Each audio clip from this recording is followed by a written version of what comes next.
Look at all that ash. So after a snowy morning, looks like the winds have blown away the dust and the worst of it all.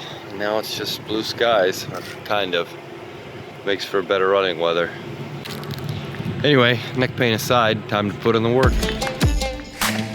This is the aptly named Coyote Run Trail, where I like to go running on base to clear my head after a day at work. Nice. Oh, there's a couple coyotes out there.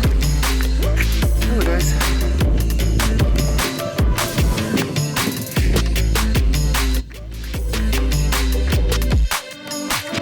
A group of us took our annual physical fitness test this morning, and one guy failed. And after he failed, he said something to me that completely resonated with me for the entirety of the day. He said, I plan and train for this every year, and every year something happens. And I thought about this for the longest time, and if you plan and train for something again and again and again, and something always happens, then you're not planning and training enough. You can't lie to yourself and tell yourself that, oh man, I have totally prepared for this run. I have totally prepared for this test. I have totally prepared for the deployment of this software. I've totally prepared for this project, for anything in life. If you continuously fail, right? There's something to be said about corner cases and one-offs and failures like that. But if you continuously find yourself at the doorstep of failure, then your map is pointing towards failure. And it's time to get a new map. You see, success comes from really three phases, right? Before, during, and after. In the before, it's about knowing your strengths, your opportunities, your weaknesses. It's about having a clear picture of where you want to be and what you want to do and how you want to get there. It's about knowing your obstacles. It's about knowing the path ahead. And if you don't know, it's about figuring those things out. If you're trying to create an application, it's about talking to people and figuring out what they want.